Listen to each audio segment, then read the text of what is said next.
The final members came out for the transformational basketball league, the must-see TV 3v3 women's basketball league known as Unrivaled. And you take a look at these unrivaled players, they have checks notes. Nobody. Nobody. They got nobody who's going to make anybody watch. Oh, goodness gracious. It's bad news bears. It is bad news bears when we come to Unrivaled. What a complete mess this has become. Unrivaled finally revealed its long-hyped Season 2 roster, and the internet's reaction? Absolutely dead quiet. For Napheesa Collier, who spent the entire WNBA offseason networking, smiling, and pitching her dream lineup, that silence cuts deep. The reality is brutal. No Caitlin Clark, no Angel Reese, no Aya Wilson, no Sabrina Ionescu. Not even one of the sports headline stars jumped on board. This wasn't bad timing or scheduling conflicts. It was a unified, deliberate rejection from the very faces who define women's basketball today. The future of the game couldn't even secure the women who are the game. And buried underneath that uncomfortable quiet lies a far more troubling truth. One the league is desperately trying to keep under wraps. By the time you finish hearing this, you'll see exactly why Unrivaled's foundation might be crumbling beneath the surface, and why those still signing up could be stepping into a long-term mistake they won't easily recover from. Tell us in the comments, are you tuning in for Unrivaled Season 2? Or have you already checked out completely? Unrivaled finally announced their last three players. Dejanay Carrington missing the Unrivaled season. Oh, what a blow. Oh, what a blow. It hurts to hear it. Dejanay, get well soon. So it left three open spots. And what were those three open spots? Who were they filled by? Let's break down how Unrivaled completely fumbled its so-called epic reveal. For weeks, they flooded every social feed with dramatic teases. Major announcement incoming. Only 2 spots left. History in the making. The marketing was loud, confident, and carefully designed to make fans believe something game-changing was on the horizon. Excitement built up fast. Fans were glued to their screens, reporters had draft tweets ready, and the buzz online felt electric. Everyone expected at least one superstar to headline the drop. And then the moment finally came. The big reveal turned out to be Ari McDonald, Rebecca Allen, and Dominique Malona.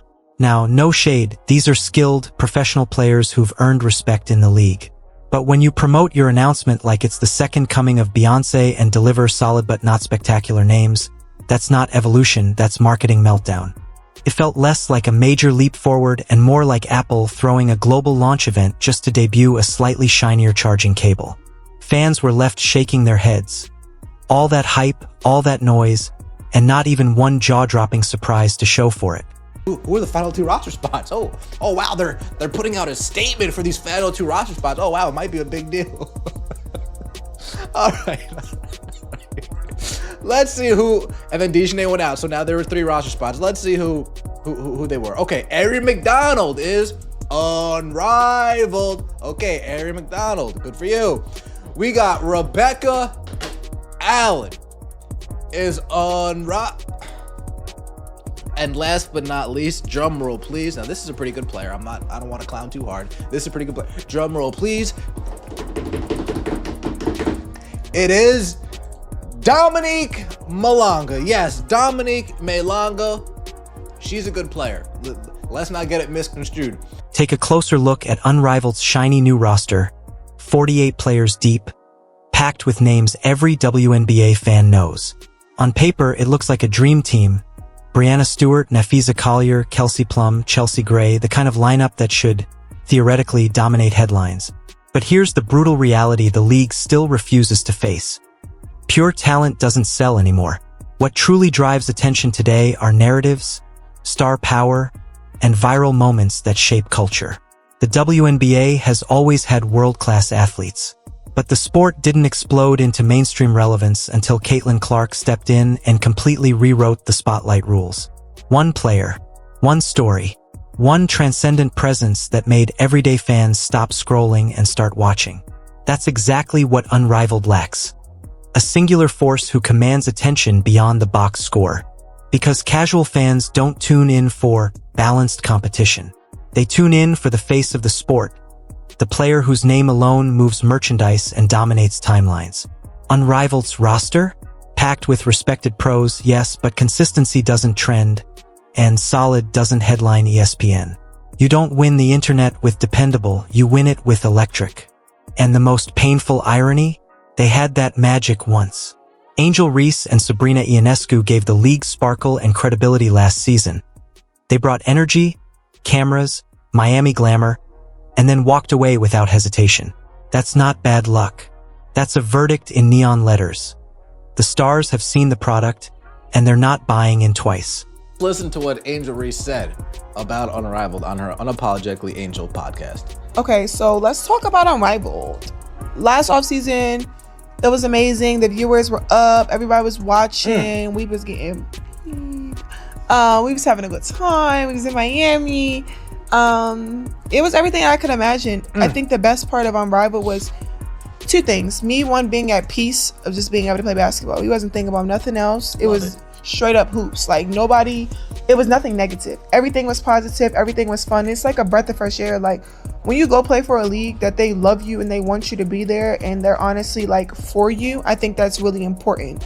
And I haven't always experienced that. And that was the first time in my career in a very, very, very long time that I was able to have fun and just think about basketball. I don't have to think about anything else. Go back and listen to Angel Reese last season when she spoke about Unrivaled. She was glowing like never before. She said it felt like the first time in forever she could simply hoop, breathe, and truly enjoy the game again. She called the experience refreshing, peaceful, pure, and you could tell that wasn't media training talking, that was genuine joy. So here's the million-dollar question. If Angel loved it so much, why didn't she return? The answer couldn't be clearer. Good energy doesn't equal fair pay. Angel Reese isn't just a basketball player. She's a walking headline, a marketing phenomenon, and one of the most influential athletes of her generation. Every rebound becomes a reel. Every look becomes a trend. Every quote becomes a viral moment. She's not chasing clout. She creates it. That kind of influence carries real, quantifiable value. She knew it, she demanded it, and she was absolutely right to do so. Her message was simple. I love the experience, but it's time to see that love reflected in my paycheck. That's not ego, that's business intelligence. And apparently, Unrivaled couldn't meet that demand, which is almost laughable, considering how loudly they bragged about raising millions, expanding from 36 to 48 players, and building the future of women's basketball. Yet somehow, the one woman who was their entire PR campaign last season didn't make the cut financially. Either the investors are far stingier than advertised, or the league completely misjudged what real star power is worth. Spoiler alert, it's both. Because when you stretch the same pot of money across a bigger roster, someone gets the short end of the deal. And letting the athlete who literally put your league on the map walk away? That's not player empowerment. That's a business blunder of epic proportions. She loved it so much, she said, I love it a lot, ladies, but you gotta pay me more. I love it, but you gotta pay me more. I need some more. Shout out to you, Angel Reese. Seriously, shout out to you for realizing, you know what? I'm the only person talking last year, of course. And it would be even more the case this year without Sabrina there. Looking at it, like, I'm the only person here that is worth, and I'm the only one over here. Angel Reese knows that. I am the face of Unrivaled. Angel Reese was the face of Unrivaled last year. It's not just Angel Reese walking away. Even Aya Wilson, the reigning three-time MVP, took one look at Unrivaled's new season and basically said, yeah, I'm good. No shade. No drama, just a calm and confident no thanks. And that's when the pattern becomes impossible to ignore.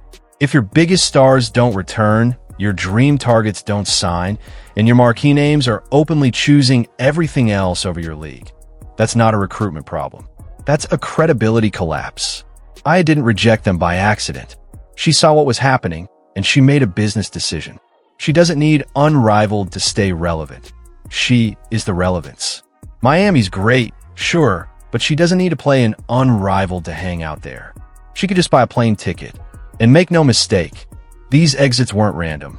The stars who walked away saw the writing on the wall. They saw the leadership choices, the messy structure, the glittery promises that didn't have much substance behind them. The entire player-run, athlete empowerment, branding sounds great on paper, but it only works when you've got a superstar foundation strong enough to carry it. And right now, there's only one player in women's basketball who could anchor an entire ecosystem like that, Caitlin Clark. And she said no, without saying a single word. That silence was louder than any press release. Even Sabrina Ionescu, who played last season, collected an easy check, barely showed up, and still walked away, didn't return. If someone could make $1 million for half the effort, you'd think they'd re-sign in a heartbeat. The fact that she didn't speaks volumes. And of course, everyone knew Caitlin Clark wasn't going to touch this project. Her brand is bigger than Unrivaled's entire media push combined. So what does Unrivaled actually have left going for it? They did manage to land Kelsey Mitchell, one of the league's purest scorers, an offensive powerhouse who can light up any gym. They also brought in Aaliyah Boston, a franchise cornerstone and future Hall of Famer, the defensive soul of Indiana's rebuild. Add Lexi Hull, a fan favorite during the Fever's playoff run, and you've got real hoopers, players who can genuinely compete. But here's the uncomfortable truth. In today's sports world, good isn't enough. Solid doesn't reliable doesn't get networks calling. You don't win attention battles with balanced rosters. You win them with icons, with personalities fans can't stop watching. Unrivaled, somehow, has everything except that. And yet, the story's not. The truth is, most WNBA players still live in a world where opportunity equals stability. The average salary hovers around $120,000. Decent money, sure, but not enough to skip an entire season.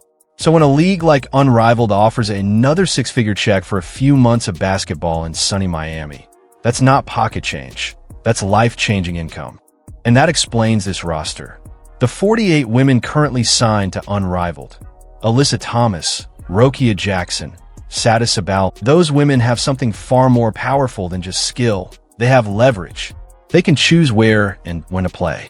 And that's exactly why Unrivaled needed them the most.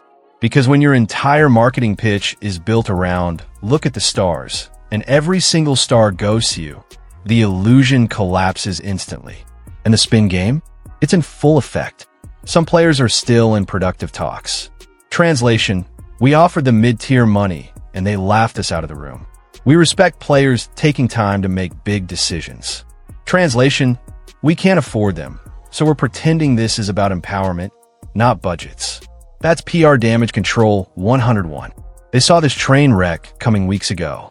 But instead of being transparent, they doubled down on fake hype, teasing fans with major announcements, and then delivering bench-depth press releases. You can't promise Beyoncé and show up with a karaoke singer from Applebee's. That's how you lose not just fans, but credibility. No Aya, no Sabrina, no Angel, and that silence speaks louder than any statement Unrivaled could ever release. No Caitlin Clark. Oh boy, that's where everything starts to unravel. Let's talk about the ripple effect. In Unrivaled's first year, the concept itself carried intrigue. And right now, Caitlin Clark is the gravitational center of women's basketball. When the brightest star refuses to orbit your planet, gravity collapses. Let's be honest. No one's watching 3-on-3 basketball because they're obsessed with the number 3. They watch because they're emotionally invested in people. Without the stars, Unrivaled turns into a summer league with fancy lighting. Meanwhile, fans can hop on Instagram and instantly see Caitlin Clark's highlights, Lexi Hull's jokes, or Aaliyah Boston's training clips, all for free and in real time. So why would anyone rearrange their schedule to watch a league that doesn't have the one face who makes them care? Sure, there's still a few fan favorites. Kelsey Mitchell, Aaliyah Boston, Lexi Hull, Ari McDonald. Respect to all of them. But let's be real, without the megastars, the momentum fades fast. And behind the scenes, the cracks are showing. Investors poured millions into this project expecting growth, buzz, and a major year 2 leap. What they got instead was a watered-down roster, a mass exodus of stars, and allowed no thanks from every player who sells jerseys. That's devastating for investor confidence, because money doesn't read emotion, it reads signals. And those signals are brutal. If Angel Reese, who once called Unrivaled pure joy, walks away, that's a red flag. If Sabrina Ionescu, who got paid handsomely last season, doesn't come back, another flag. If Caitlin Clark won't even take the meeting, that's not scheduling, that's a brand value verdict. This isn't worth my time. And when Aya Wilson, the reigning MVP, looks at the concept and flat out says no thanks, that's the knockout blow. You don't bounce back from that lineup of rejections. Because when the four most influential women in your sport all opt out, your business then there's the content strategy. Remember that Brittany Griner, give her the runway so she can dunk moment? That wasn't authentic basketball. That was manufactured virality. It screamed TikTok highlight instead of organic sports moment. And fans notice that. They don't want choreographed hype. They want authentic awe. Caitlin Clark didn't need a script. She pulled up from the logo and electrified an entire sport. That's why arenas sold out. That's why people flew across the country to see her. And that's why Unrivaled, without her orbiting presence, suddenly feels small. That's why arenas sold out. Authentic greatness will always beat curated, look at us energy every single time. But think back to last year. Remember when Brittany Griner dunked in Unrivaled? The crowd went wild, but it wasn't organic. They literally cleared the lane and said, "Hey Brittany, dunk. Show off your skills." How many times are they going to do that again this season? How many Dominique dunks can you stage before fans realize it's not about the game? It's about the optics. And here's the bigger truth nobody wants to admit. Women's sports are finally exploding because the right star finally arrived. The growth is real, but it's fragile. Investors saw the Caitlin Clark era coming, and suddenly, wallets opened. Nike deals, viewership spikes, sold out arenas, boom. Suddenly, everyone wanted to build the future of women's sports. But here's the harsh law of new markets. Hype attracts opportunists. Real ecosystems take time, roots, and trust. Unrivaled tried to skip the process, to leapfrog from idea to empire, powered by vibes and venture capital. But they forgot one thing. You can't manufacture relevance without the person who makes the sport relevant. Then they expanded the roster, stretched the money thinner, let go of their biggest marketing engine, and watched star after star politely decline. Instead of addressing the cracks, they covered them with motivational slogans. That doesn't scream, "We're building the future." It screams, "We raised money, didn't plan for year two, and hoped charisma could fix logistics." At the end of the day, this isn't about who's playing. It's about who isn't. The women who left, they weren't just stars, they were strategy. And Unrivaled just lost the war for attention before the season even tipped off. Because in women's basketball today, one truth rules above all. Backhand index pointing right. If Caitlin Clark isn't in your league is optional. And fans don't schedule their excitement around optional. So what do you think? Will Unrivaled survive this season? Or has it already lost the plot? Let us know down in the comments below. Hit like, subscribe, and turn on notifications so you never miss what's next. Click the video on screen, and we'll see you in the next one.